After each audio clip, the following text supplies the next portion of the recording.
In this session, we are going to study more about the roots of a quadratic equation. Suppose now you're going to solve an equation ax squared plus bx plus c equal to 0, and the roots are called alpha and beta. So by the concept of factorization, you can say that, okay, ax squared plus bx plus c equals 0. So if you tell me that the roots are alpha or beta, that means they should come from brackets x minus alpha and brackets x minus beta equals 0.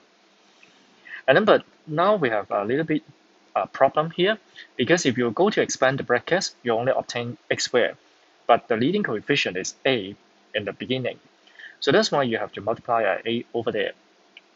So this is the idea from writing the equation from the roots. Now you can see that we can write from step 1 to step 2. In other words, these two expressions, they are equal to each other.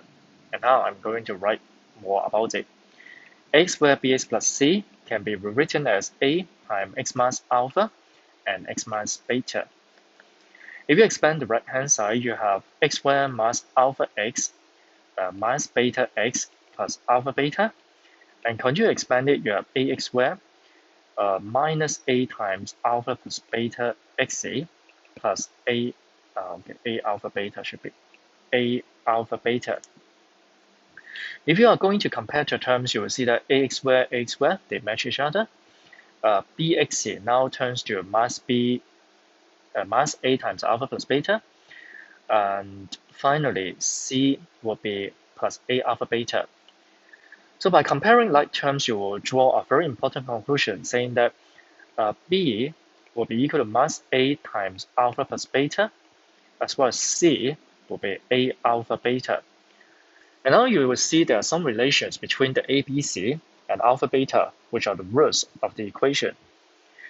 And then if we particularly look at the roots, we can see the sum, which is called alpha plus beta, is equal to minus b over a, while the roots alpha beta, which is a product, equal to c over a.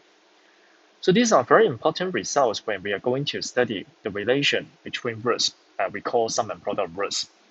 Please bear in mind these two formulas, which will be helping us to solve some questions onward. Next is example 11. We just quickly take a look to see how we can find the sum of roots, product of roots, without finding alpha beta precisely. The key would be you need to identify ABC. A is 1, B is minus 4, and C is a 3. So that's why sum of roots will be minus B, which should be minus negative 4, divided by 1, which gives you a 4. While product of roots will be C over A, which is 3 over 1, which is a 3. Similarly, next one you have A is a 2, B is a 1, C is a minus 1. So that's why sum of roots will be minus B over A, so that's all. Product of roots will be minus C, it should be C only, C over A, that's all. Next, we are going to see a very big example in which you'll find different expressions were made according to the study about sum of roots, product of roots. Let's take a look. The question tells you that alpha beta are the roots of the equation, and then where alpha greater than beta. And then again, I will put some question mark here because I don't know what's the use of it. The main point will be I don't allow you to solve the equation, because you can use a calculator or maybe quadratic formula to do so. How can we go to solve the problem? The very first step about alpha beta would be, so bear in mind it, we'll start from writing the results of alpha plus beta, alpha beta first. Regardless of the question, is it difficult, easy, we'll start from alpha plus beta and alpha beta. By spelling the formula, you have minus b over a, that means minus 5. Alpha beta is c over a, is negative 1. So this is the first step. And then in order to do part A, which is talking about alpha minus 2, beta minus 2, of course we can't find the value directly because I don't know exactly A alpha and beta, the value I don't know. So that's why the only thing I can do will be expand it, which gives you alpha beta minus 2 alpha minus 2 beta and plus 4. Now it's good because you will see that alpha beta, I know it already. As far as the coming two terms, if you take out the common factor minus 2, you will obtain alpha plus beta as well, which we have found in the very beginning. And then as a result, the coming job will be just substitution. in which alpha beta is -1, alpha plus beta is -5, and add 4 finally. And at last, you can just do it mentally, and you've got 13 as the answer. Part B and Part C will be done in a similar way. I leave it as your own work. Now, how about we jump to Part D, which is a question you need to remember. So how we are going to do so? The question is alpha squared plus beta squared. Hopelessly you will see that I can't write it in terms of alpha with beta, alpha, beta, etc. Unlike Part A, Part B, you can do expansion. Part C, you can put the fractions together. But Part D, I have no way. So that's why in this question, there's a little trick. And that's why I would like to put a star here. And also it's a very big trick in the use of identity, because I can add 2 alpha beta to alpha squared beta squared. And then because at last it goes to an identity. But if you add something into the expression, that means you have to eliminate it afterward. And that's why we have -2 alpha beta at the end. And then in the brackets, you will see that this is a squared plus 2ab plus b squared. That's why you can turn it into a plus b bracket squared by identity. And now you successfully make an expression related to sum of roots. At the end, you still have -2 alpha beta, in which you have product roots over there. And that's why you can continue to have -5 squared -2 times -1, which gives you 27 finally. Do you appreciate this trick? Yes or no?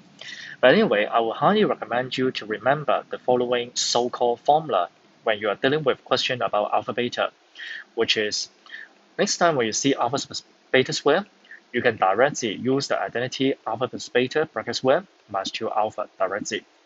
That helps you to speed up to answer the question as well as to make the question a bit easier. Coming up next, we have part E, which is about alpha minus beta. It seems to be about sum of roots because you can think of alpha with beta -2 alpha -2 beta, and so that's why you can make a sum.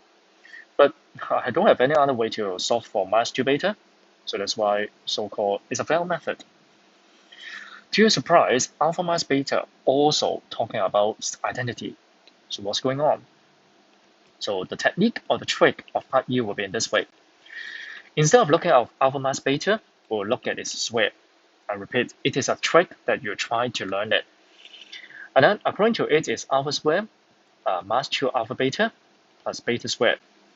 Can you see that alpha squared beta squared appears again? Yes, so that means we'll group them together and then leaving -2 alpha beta a little bit to manage it later. And then the red one, we will add 2 alpha beta intentionally because it goes to identity. And then as a result, you need to -2 alpha beta afterward. And don't forget that you still have -2 alpha beta originally at the end. And as a result, finally, you have brackets alpha plus beta square as well as -4 alpha beta. Now you will see that that's good. I have sum of roots and product of roots. And then in order to find alpha minus beta, so you're going to take square root of this very big expression, right? But when you take square root, do you remember that we have plus or minus? So that's why the question can see that it's talking about alpha greater than beta. In this situation, then you can only take about positive roots over there. And so when you read the question, pay special attention about the size or the magnitude of alpha beta, especially when you're talking about subtraction. But by the way, now we go back to see the question and let's see how we are going to solve it. Personally, I would suggest you it's another kind of formula which is worthy to remember because alpha minus beta square, it makes up to another very big formula in the green box. As a result, alpha minus beta square would be, according to the question, is -5 square minus 4 times -1. So it gives you a 29. And then you say because alpha greater than beta, alpha minus beta greater than 0. So as a result, alpha minus beta would be a square root 29. Next, we jump to part H. You have alpha cube plus beta cube. So that's why you need to recall the cubic identity, which is alpha plus beta, and then alpha squared minus alpha beta plus beta squared. You will see that alpha plus beta, good expression, sum of roots. Alpha beta, good expression because it's a product of roots. And can you see that alpha squared, beta squared pop up once again? So that's why in order to solve the problem, the green one, alpha squared, beta squared, which please spell the result I told you in the beginning, which is alpha plus beta bracket square minus 2 alpha beta. And don't forget that there is still alpha beta originally in the expression. As a result, alpha plus beta is -5. Alpha plus beta, -5 squared, minus 3 of alpha beta, which is -1. And finally, you've got the result to be, okay, let's check, minus 140. Finally, we come to the question part G, which is very difficult. So the question considered is a little bit special, different to the others, because you will see alpha squared and 5 beta. But if you read again the question, we say alpha beta, they are symmetric in most of the question. So what do you mean by symmetric here? Now, for example, A, you see alpha minus 2, so you also see beta minus 2. In C, you have 1 over alpha, so you also see 1 over beta. In D, you have alpha squared, so you have also beta squared. E, subtraction, it doesn't matter, you see alpha, but you also see beta. F is also called symmetric because alpha beta, beta alpha, so they swap the order. Actually, it's more obvious, alpha cube, beta cube addition. Now, in all the questions, you will see that the pattern of alpha beta, they're the same. We call them symmetric, but G definitely not. So in this case, you will see that it is not symmetric of the question, which requires us another technique to deal with the question, which is you need to consider the nature of roots or about roots, or consider roots. Okay, so how do we do? Let's do it in green color on the left hand side. You will see that normally I will focus on the one with greater power, for example, alpha squared. Then we say alpha is a root of the equation. The meaning of root of equation means that you can do substitution with left hand side, right hand side, they're equal. So that's why you have alpha squared plus 5 alpha minus 1 equals 0. And now I just want to know alpha squared. So that's why alpha squared kept as on the left as like a subject, which is equal to minus 5 alpha plus 1. And as a result, going back to the question, alpha squared minus 5 beta, which is equal to minus 5, okay, maybe I change the green, and you'll see this effect, is minus 5 alpha plus 1, as well as minus 5 beta. But with this little trick talking about you need to consider the roots as well as doing substitution, then can you see that you successfully turn the question from not symmetric one, alpha squared and 5 beta, into a symmetric one called minus 5 alpha and minus 5 beta. And then as a result, so the rest of the work will be very simple. Taking out minus 5 as common factor, and then so you'll successfully get the results to be -5 times -5 plus 1, which is 26 finally.